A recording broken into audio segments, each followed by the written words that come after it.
कसम से इंग्लैंडियों की तो ईंट से ईंट बजा रखी है कंगारुओं ने। और इस बजने बजाने के बीच इंग्लैंड में शुरू हो गई है बहस कि आखिर क्यों न कर दिया जाए कोच ब्रैंडन मैकलम को बाहर और बना दिया जाए भारतीय क्रिकेट के सबसे सक्सेसफुल कोच रवि शास्त्री को इंग्लैंड का कोच। ऐसा कैसे हो सकता है? अरे क्यों नहीं हो सकता जेठालाल, क्रिकेट में कुछ भी हो सकता है। तो एक तरफ जहां एशेज में इंग्लैंडियों के धड़ाधड़ विकेट गिर रहे हैं, वहीं दूसरी तरफ इस टीम पर दनादन सवाल भी गिर रहे हैं। और इन सवालों के बीच एक सोच ये भी आई है जिसमें रवि शास्त्री का नाम लिया जा रहा है, जिन्हें क्रिकेट में सिर्फ कोच नहीं मेंटालिटी बिल्डर माना जाता है। ये बड़ी अच्छी बात कही आप। इस वक्त ऑस्ट्रेलिया की जमीन पर इंग्लैंड 3-0 से पीछे है और 5 मैचों की एशेज सीरीज में 3 टेस्ट खत्म हो चुके हैं। इंग्लैंड की वाट लग चुकी है। अब 11 दिन के भीतर इंग्लैंड का आत्मविश्वास, उनकी रणनीति और उनकी मशहूर बेसबॉल फिलोसॉफी तीनों कटघरे में खड़ी है। ये वही बेसबॉल है जिसने इंग्लैंड को घर में आक्रामक बनाया, लेकिन विदेश में वही बेसबॉल अब रिस्क बॉल बनती जा रही है। और यहीं से शुरू होती है ये कहानी, एक हार की, एक सोच की और एक ऐसे कोच की जिसका नाम सुनते ही ऑस्ट्रेलिया भी तैयारी बदल देता है। ऑस्ट्रेलियाई दौरे पर गई इंग्लैंड की टीम से बहुत उम्मीदें थी। बेन स्टोक्स की कप्तानी, मैकलम की कोचिंग, बेसबॉल का आक्रामक फॉर्मूला, लेकिन 3 टेस्ट के बाद तस्वीर साफ है। इंग्लैंड 3-0 से पीछे, सीरीज हाथ से निकल चुकी है और अब सवाल सिर्फ हार का नहीं, दिशा का है। इंग्लैंड न तो बल्लेबाजी में टिक पा रही है, न गेंदबाजी में दबाव बना पा रही है और सबसे बड़ी बात, ऑस्ट्रेलिया के माइंड गेम्स में इंग्लैंड बार-बार फंसती दिख रही है।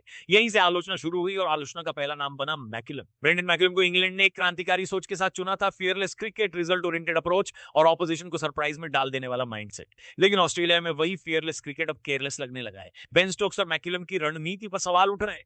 क्या हर पिच पर एक ही टेम्पलेट चलेगा, ये लोग पूछ रहे हैं। क्या हर सेशन में अटैक जरूरी है? क्या टेस्ट क्रिकेट को T20 की तरह खेला जा सकता है? स्पेशली ऑस्ट्रेलिया में फैंस, एक्सपर्ट्स और पूर्व खिलाड़ी अब खुलकर कह रहे हैं कि baseball works at home but collapses away. और इसी बहस के बीच एक बयान ऐसा आया जिसने इंग्लिश क्रिकेट में तहलका मचा दिया। इंग्लैंड के पूर्व स्पिनर मॉन्टी पनेसर ने एक इंटरव्यू में ऐसा नाम लिया जिसने बहस को नई दिशा दे दी। पनेसर ने क्लियरली बोला है कि अगर आपको ऑस्ट्रेलिया को ऑस्ट्रेलिया में हराना है तो आपको वो इंसान चाहिए जो ऑस्ट्रेलिया को मानसिक, शारीरिक और टैक्टिकली समझता हो। और मेरे हिसाब से इंग्लैंड का अगला हेड कोच रवि शास्त्री को होना चाहिए। ये सिर्फ एक सजेशन नहीं था, ये एक स्टेटमेंट था, क्योंकि रवि शास्त्री वो नाम है जिनकी कोचिंग में भारत ने वो किया जो इंग्लैंड दशकों से करना चाहता है। बॉर्डर गावस्कर ट्रॉफी, ऑस्ट्रेलिया की जमीन और सामने ऑस्ट्रेलिया की सबसे मजबूत टीम। 2018-19 भारत ने ऑस्ट्रेलिया को उनके घर हराया। 2020-21 चोटिल टीम, ब्रिस्बेन का किला और ऐतिहासिक जीत। इन दोनों सीरीज में एक कॉमन फैक्टर था, रवि शास्त्री। शास्त्री सिर्फ कोच नहीं थे, वो टीम के प्रोटेक्टर, मोटिवेटर और शील्ड थे। उन्होंने खिलाड़ियों को प्रेशर से बचाया, मीडिया से लड़ाई लड़ी और ड्रेसिंग रूम में एक ऐसा माहौल बनाया जहां खिलाड़ी डर नहीं, आत्मविश्वास से खेलते थे। और शायद यही चीज इंग्लैंड इस वक्त मिस कर रही है। मगर बड़ा सवाल यह है कि क्या रवि शास्त्री इंग्लैंड के लिए फिट हैं? और इसका जवाब आसान नहीं है दोस्तों। रवि शास्त्री का कोचिंग स्टाइल बिल्कुल अलग है। वो प्लेयर्स को रोबोटिक सिस्टम में नहीं डालते, वो पर्सनालिटीज को एम्पलीफाई करते हैं।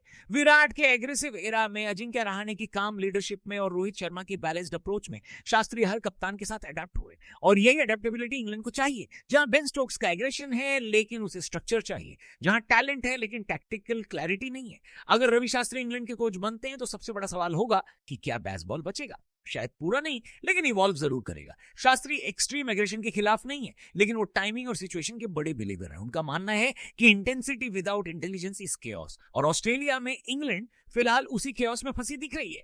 आप कमेंट करके बताइए, क्या रवि शास्त्री को इंग्लैंड का कोच बनना चाहिए? क्या वो बनेंगे? इस पर क्या है आपकी राय? कमेंट करके जरूर बताएं। चैनल को भी जरूर सब्सक्राइब करना